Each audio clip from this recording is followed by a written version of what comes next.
अष्ट सिद्धि। तो वो 8 सिद्धियां कौन कौन सी हैं जो हनुमान जी हमें देते हैं?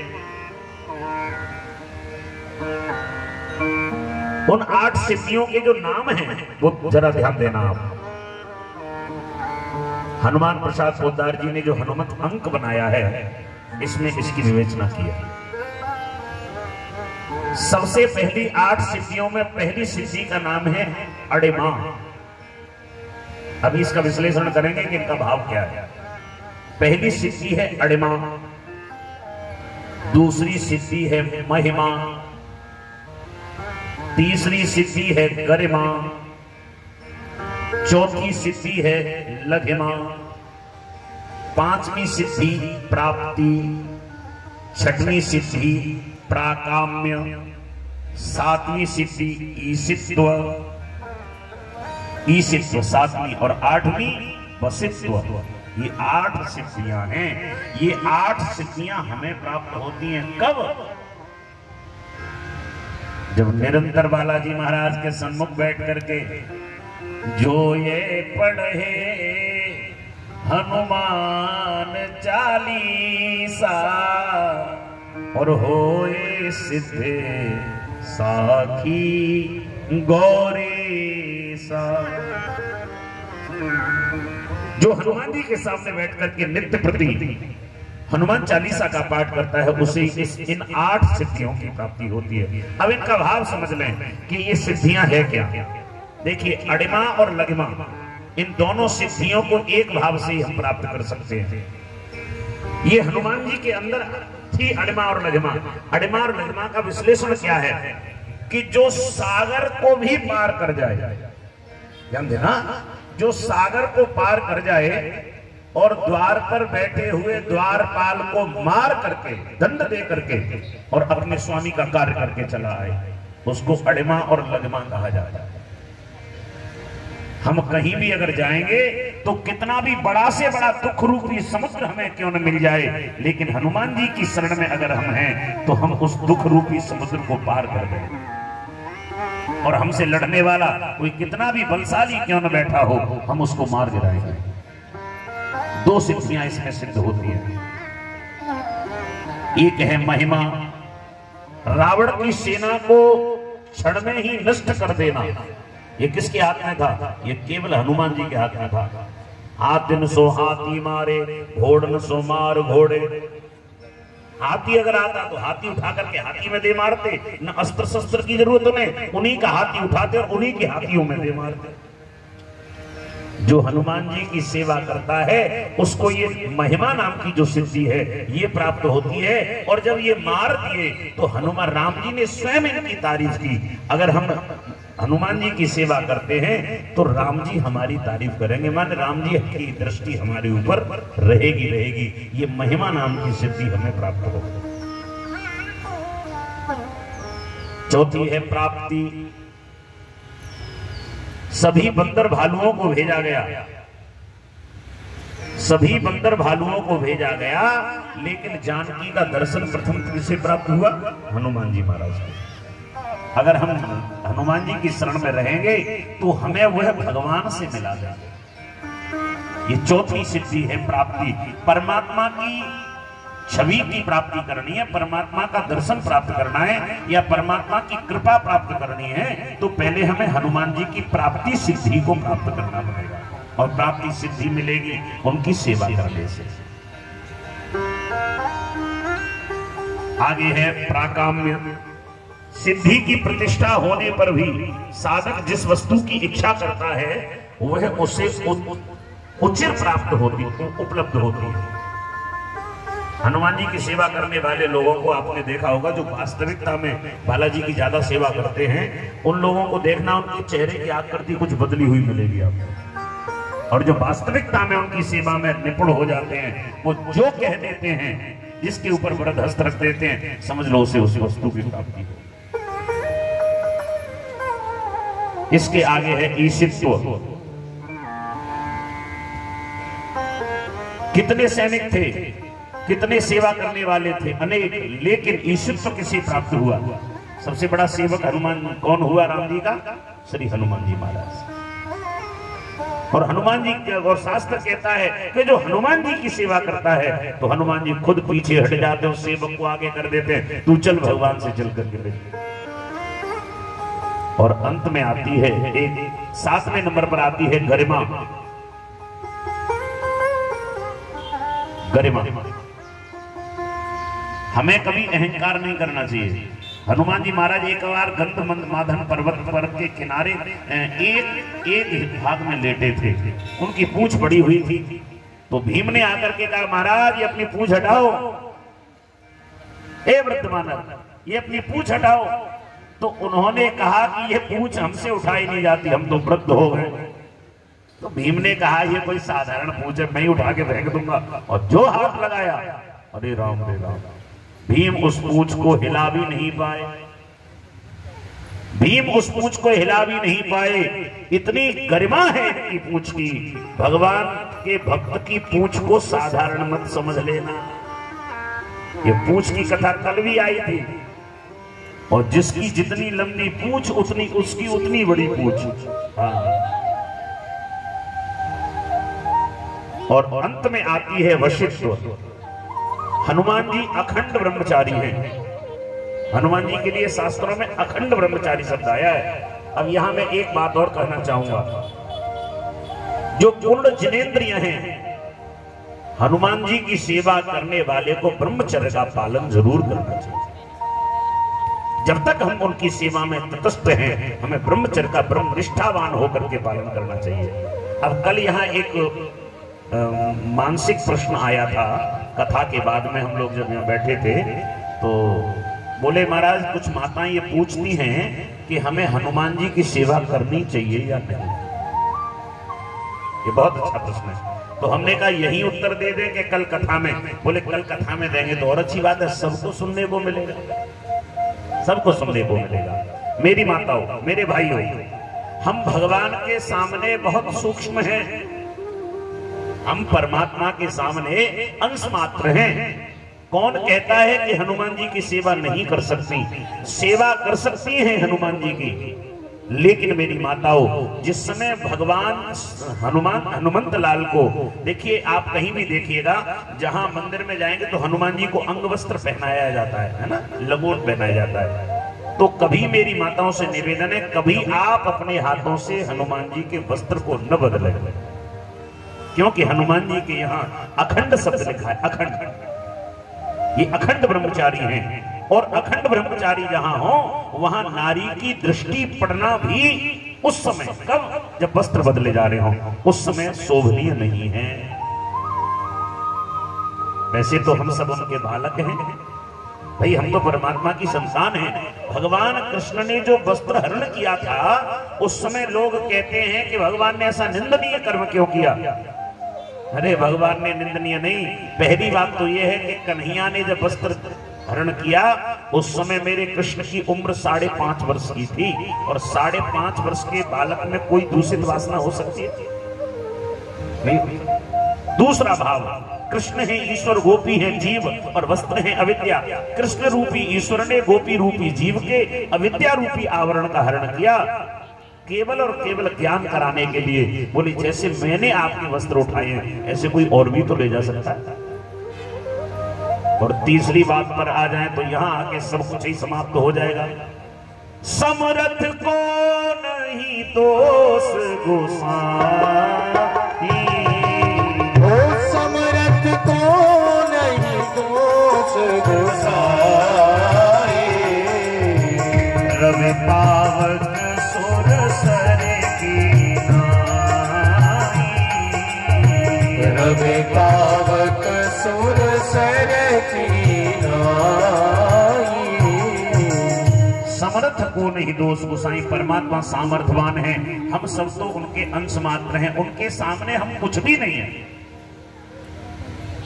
तो ये भाव आप अपने हृदय से निकाल दें कि हम हनुमान जी की पूजा नहीं कर सकती।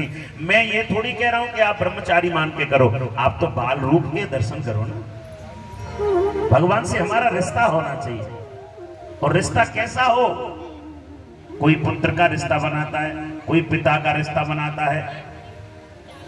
अरे कई जन्मों से बुला रहे हो कोई तो रिश्ता जरूर होगा। कावरा जी निश्चित मेरा कोई रिश्ता है होशियारपुर वालों से।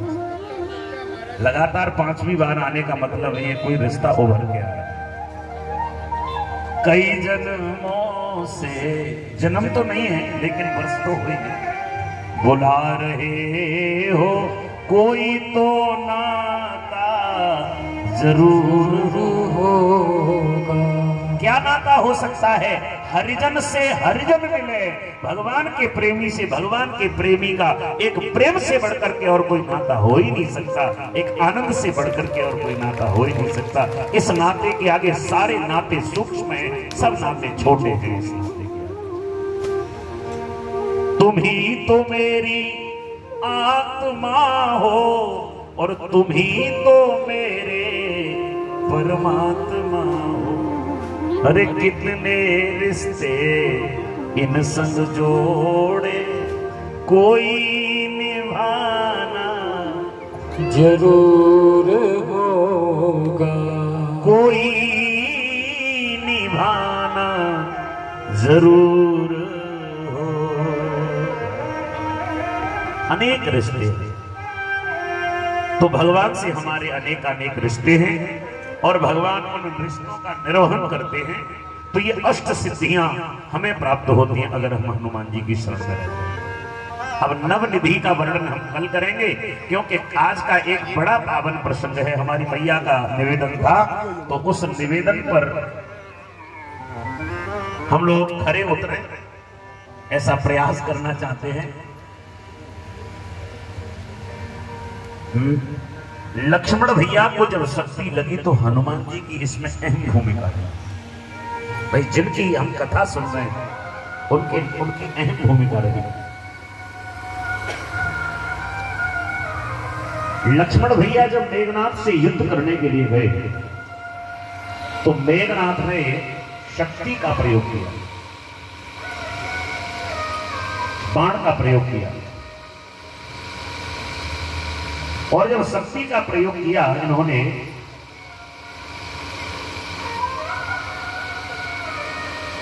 लखन भैया को शक्ति लगी और मूर्छित होकर के वो जमीन पर गिर पड़े। इस प्रसंग को हम लोग बड़े प्रेम से सुने। जय सिया राम जय जय सिया, जय सिया राम जय जय सिया राम, जय सिया राम जय जय सिया राम, जय सिया राम जय सिया राम, जय जय सिया राम, जय सिया राम जय सिया राम, जय जय सिया राम, जय सिया राम, जय सिया राम, जय सिया राम, जय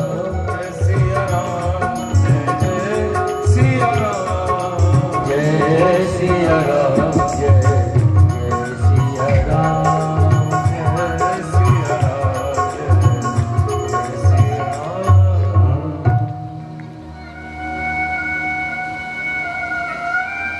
मेघनाथ की शक्ति लखन भैया को लगी। अब बड़े प्रेम से बड़ी तरीके से इस प्रसंग को सुनो, बहुत ही मार्मिक प्रसंग है।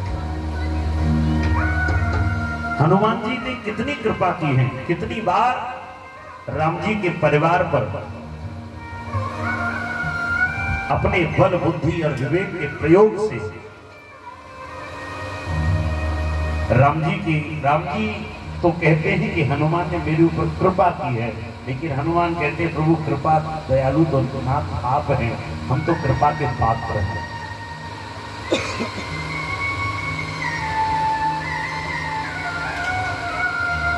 लखन भैया मूर्छित हुए। पाकार जित काम विश्राम हारी। कामदेव किसे कहते, महाराज मेघनाथ किसे कहते हैं? काम पाराज काम विश्राम हारी है, काम ही तो मेघनाथ है। और काम अगर हमारे जीवन से समाप्त हो जाए तो समझ लो हमने एक मेघनाथ का पद कर दिया।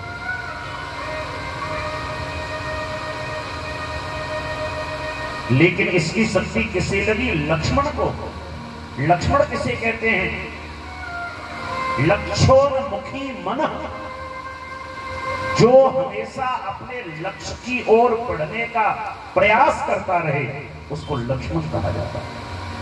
हम सभी को अपने मन को लक्ष्मण बनाना चाहिए। रुकना तेरा काम नहीं, चलना तेरी शान। हम अपने लक्ष्य की ओर दौड़ते रहें और लक्ष्य की ओर दौड़ेंगे तो कभी न कभी प्राप्ति हासिल जरूर होगी। तो बंधुओं, संध्या हुई, संध्या भई, फिरी दो लगे समागम, निज निज धनी। शाम हो गई, सभी अपनी सेना को संभालने लगे, सेनापति अपनी सेना को देखने लगे, लेकिन मेरे राम को हाथ उठाकर देख रहे, मेरा लखन नजर नहीं आ। बंधुओं, इन शास्त्रों की कथा सुनकर के अगर हमारे हृदय में, भाई के हृदय में भाई के प्रति प्रेम न उमंग, प्रेम की उमंग न आवे तो वो कथा सुन न जाए। संध्या भई, शाम हो गई, लक्ष्मण लौटकर नहीं आए। सभी बंदर भालू आ करके अपने शिविर में जा रहे हैं, लेकिन राम की दृष्टि मार्ग की ओर है। आज मेरा भैया नजर नहीं आ रहा। दुनिया में सब कुछ मिल सकता है, लेकिन महाजाया भाई नहीं मिल सकता। साईं अपने रात को कबहू न दीजे त्रास। विमुख मत कर देना अपने भाई को कभी, छोड़ मत देना भैया को कभी।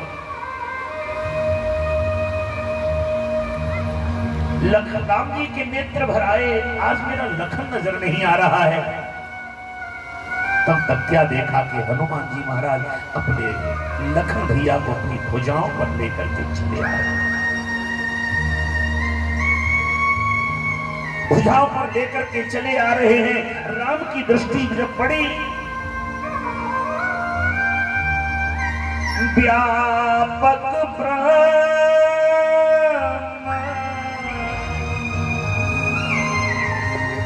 अजित भुवनेश्वर, लक्ष्मण कहाँ बूझ करुणा। पूछने लगे, एक एक बंदर से पूछ रहे, एक एक भालू से पूछ रहे, अरे भैया भैया मेरा लखन कहाँ है, मेरा भाई नजर नहीं आ रहा है। आज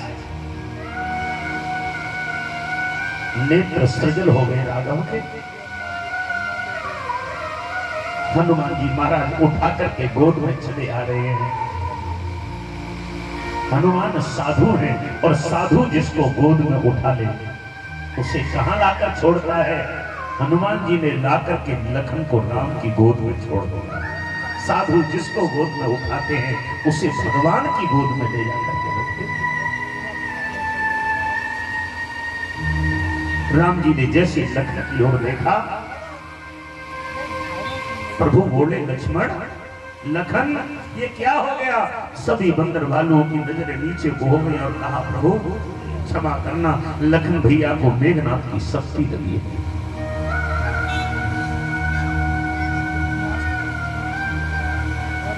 राम जी बोले, क्या मेरा लखन उठेगा नहीं। हनुमान जी ने सिर हिलाया कि शक्ति लगी है, कोई कुछ कह नहीं सकता इसके बारे में। जो इतना कहा तो प्रभु बोले, लखन सारे संसार के सुख में तेरे लिए छोड़ दूंगा भैया, मैं सारे संसार के सुख तुम्हारे लिए छोड़ दूंगा। बस एक बार उठ करके इस राम को अपने गले से लगा लो। तुमने आज तक मुझसे कुछ मांगा ही नहीं, सारे संसार के सुख मुझे प्रदान किए, और जितने कष्ट थे, जितनी पीड़ा थी, जितनी आपदा थी, वो मेरे लखन तूने अपने शरीर के ऊपर ओढ़ ली। मैं बड़ा भाई हूं, मेरा प्रथम कर्तव्य है कि तेरे ऊपर आंच भी नहीं आने दूंगा।